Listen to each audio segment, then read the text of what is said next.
Hello guys, Indian economic chapter 7 growth development and planning. आज हम chapter 7 करेंगे। इसको पूरे ब्रीफ से समझेंगे आज के चैप्टर में इंडियन इकोनॉमी का। दोस्तों, एक सवाल सोचो, अगर किसी कंट्री की इनकम बढ़ जाए, फैक्ट्रीज बढ़ जाए और जीडीपी भी इंक्रीज हो जाए, क्या हम कह सकते हैं कि वो कंट्री फुली डेवलप्ड है? नहीं, क्योंकि सिर्फ पैसे बढ़ाने ही डेवलपमेंट नहीं है। एजुकेशन, हेल्थ, एम्प्लॉयमेंट, स्टैंडर्ड और लिविंग और इन्वायरमेंट भी इम्पोर्टेंट है। आज की वीडियो में हम डिटेल में समझेंगे कि ऐसा क्यों है। Income growth, income development planning, 5 year plans, NITI Aayog, sustainable development. ये चैप्टर एसएससी, यूपीएससी, रेलवे और बैंकिंग एग्जाम के लिए बहुत इंपॉर्टेंट है, तो इसको एंड तक जरूर देखें। तो चलिए स्टार्ट करते हैं वीडियो बिना किसी देरी के। What is income growth? अब पहला क्वेश्चन आता है, व्हाट इज इनकम ग्रोथ। सबसे पहले इनकम ग्रोथ समझो। इनकम ग्रोथ का मतलब है एक कंट्री के प्रोडक्शन और इनकम में इंक्रीज होना। सिंपल वर्ड में, जब जीडीपी बढ़ता है तो इनकम ग्रोथ होती है। ये सिंपल वर्ड है कि जीडीपी बढ़ी तो इनकम ग्रोथ होगी। एग्जांपल, 2024 की जीडीपी थी 100 लाख करोड़, 25 की थी 110 लाख करोड़, ग्रोथ 10%। इसका मतलब इनकम बढ़ी हुई है। जैसे इनकम 110%, 10 लाख ज़्यादा बढ़ी है, 10% इस समय ग्रोथ हुई है। अब 2026 है तो इस अगर 10 और बढ़ी तो 20 हो जाएगा। Features of income growth, quantity concept, number में मेजर होती है जीडीपी बेस्ड। ग्रोथ को जीडीपी से मेजर करते हैं। शॉर्ट टर्म इंडिकेटर, ये बढ़ाते हैं इकोनॉमी कितनी फास्ट ग्रो हो कर रही है। What is income economic development? अब डेवलपमेंट समझो। डेवलपमेंट ग्रोथ का से बड़ा कॉन्सेप्ट है। इनकम डेवलपमेंट का मतलब है इनकम के साथ साथ पीपल्स क्वालिटी को ऑफ लाइफ इम्प्रूव होना। ये है इनकम के साथ साथ होना। Example, better education, better hospital, better roads, better job. ये सब डेवलपमेंट के इंडिकेटर्स है।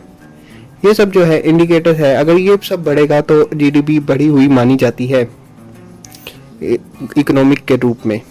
ठीक है, ये सब क्लियर है यहाँ तक। इम्पोर्टेंट पॉइंट है जो अब ग्रोथ विदाउट डेवलपमेंट पॉसिबल है। एग्जाम्पल, अगर जीडीपी बढ़ रहा है लेकिन गरीबी भी बढ़ रही है तो ग्रोथ है पर डेवलपमेंट नहीं। जीडीपी बढ़ा, ग्रोथ नहीं है तो इसको इकोनॉमिक नहीं मानी जाएगी, डेवलपमेंट नहीं माना जाएगा। ठीक है। ग्रोथ वर्सेस डेवलपमेंट, एग्जाम में ये डिफरेंस बहुत पूछा जाता है। Economic growth, income increase, GDP based quantity. ठीक है, इनकम इंक्रीज जीडीपी बेस्ड को इकोनॉमिक होती है और क्वांटिटी होती है। ये पूछा जाता है डिफरेंस दोनों के बीच में। ग्रोथ वर्सेस डेवलपमेंट बहुत ज़्यादा। Economic versus development, income plus social welfare, education, health, employment, qualitative and quantitative. हर डेवलपमेंट में ग्रोथ होती है लेकिन इन ग्रोथ डेवलपमेंट नहीं होती। ग्रोथ डेवलपमेंट नहीं होती लेकिन हर ग्रोथ जो होती है डेवलपमेंट नहीं होती। हटा। इंडिकेटर ऑफ डेवलपमेंट, डेवलपमेंट को मेजर कैसे करते हैं? Per capita income. Per capita income national income plus divided population. जितनी ज़्यादा पर कैपिटा इनकम उतना बेटर स्टैंडर्ड ऑफ लिविंग। जितनी ज़्यादा कैपिटल इनकम होगी उतनी ज़्यादा बेटर लिविंग होगी। इंडिकेटर ऑफ डेवलपमेंट, डेवलपमेंट को मेजर कैसे करते हैं? Per capita income. Per capita income national income population, जितनी ज़्यादा पर कैपिटा इनकम उतना बेटर स्टैंडर्ड ऑफ लिविंग। अभी मैंने समझाया था कि जितनी ज़्यादा इनकम होगी वही स्टैंडर्ड इंक्रीज करेगा। सेकंड है literacy rate, education level show करता है। ठीक है, एजुकेशन जो लेवल है वो शो करता है। थर्ड है लाइफ एक्सपेक्टेंसी, एवरेज लाइफ कितनी है, एवरेज लाइफ कितनी होनी चाहिए वो भी शो करता है इसमें। ये दोनों चीज़ें, और फिर से बताता हूँ मैं, ये बात इंपॉर्टेंट चीज़ें हैं क्योंकि ये लिटरेसी रेट है, एजुकेशन लेवल शो करता है, एजुकेशन लेवल शो करता है कि एजुकेशन का लेवल क्या चल रहा है, और लाइफ एक्सपेक्टेंसी बताता है। थर्ड पॉइंट जो है, एवरेज लाइफ कितनी है, लाइफ की एक्सपेक्टेंसी कितनी है, कैसे जी रहे हैं। फोर्थ है हेल्थ फैसिलिटीज, हॉस्पिटल्स और मेडिकल सर्विस, हॉस्पिटल कैसे हैं और मेडिकल सर्विस कैसी है। एम्प्लॉयमेंट लेवल, जॉब अवेलेबल है या नहीं, अगर ये पांचों चीजें नहीं होगी तो डेवलपमेंट नहीं माना जाएगा। ठीक है, हॉस्पिटल है या नहीं, ग्रोथ हो रही है पर हॉस्पिटल सही नहीं है, ये देखो फिर से वही बात आएगी। हेल्थ फैसिलिटीज, हॉस्पिटल और मेडिकल सर्विस हमारे पास नहीं है पर हम जीडीपी इंक्रीज हो रही है, तो ये हमें सीधे तौर पे ना के बराबर होगी। एम्प्लॉयमेंट लेवल, अगर जॉब्स नहीं होंगी तो फिर आगे जीडीपी कैसे बढ़ेगी, इसलिए जॉब्स भी जरूरी है। इकोनॉमिक प्लानिंग है, अब प्लानिंग समझते हैं। इकोनॉमिक प्लानिंग, रिसोर्स का प्रॉपर यूज करके गोल अचीव करना। सिंपल वर्ड्स, कंट्री को किस डायरेक्शन में ले जाना है उसकी प्लानिंग। अगर कंट्री को आगे बढ़ाना है तो रिसोर्स का पूरा इस्तेमाल करना पड़ेगा। Objectives, economic growth, poverty removal, employment generation, balance development, social justice, ये चीज़ें भी इम्पोर्टेंट है, तभी ग्रोथ होता है। ऑब्जेक्टिव जो है इकोनॉमिक ग्रोथ के लिए, poverty removal, employment generation, balance development, social justice. 5 year plans, India ने इंडिपेंडेंस के बाद 5 ईयर प्लान स्टार्ट किए। फर्स्ट 5 ईयर प्लान 1951 में स्टार्ट हुआ। जो पहला था फोकस एग्रीकल्चर की ओर फोकस था पहला 5 ईयर प्लान जो था। इसमें सीधे तौर पे ही कहा गया था कि इसके ऊपर फोकस करेंगे। सेकंड 5 ईयर प्लान था इंडस्ट्रीज में।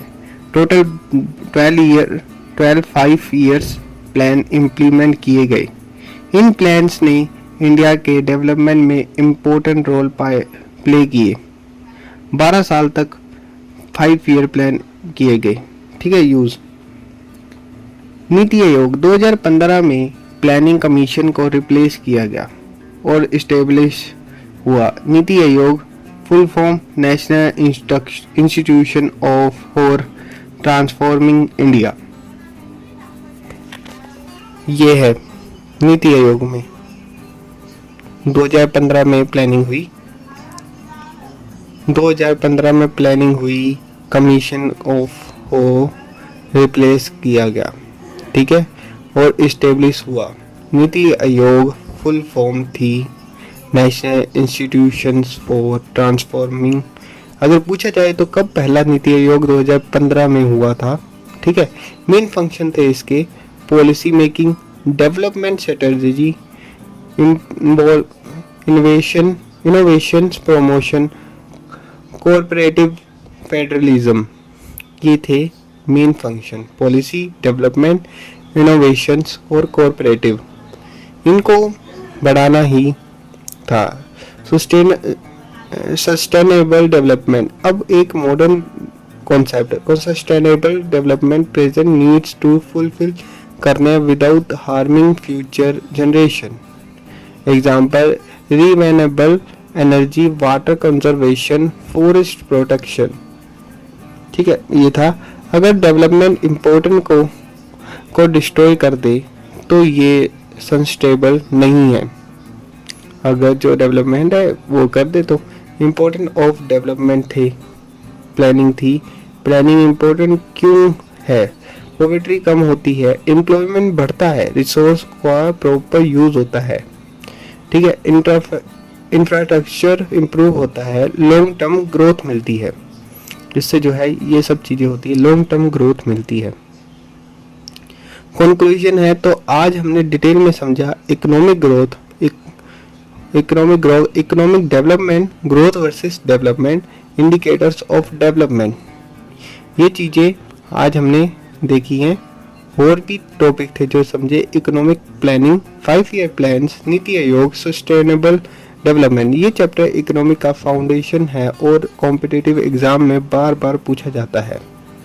ठीक है ना, ये एग्जाम इकोनॉमिक का फाउंडेशन है चैप्टर, कॉम्पिटिटिव एग्जाम में बार बार भी पूछा जाता है। ठीक है। एंडिंग, अगर वीडियो हेल्पफुल लगी हो तो लाइक करो, शेयर करो और चैनल सब्सक्राइब करो मत भूलना, सब्सक्राइब करना मत भूलना और कमेंट करो करके बताओ ग्रोथ और डेवलपमेंट में सबसे बड़ा डिफरेंस क्या है। मिलते हैं नेक्स्ट चैप्टर में, तब तक के लिए thanks for watching, bye bye.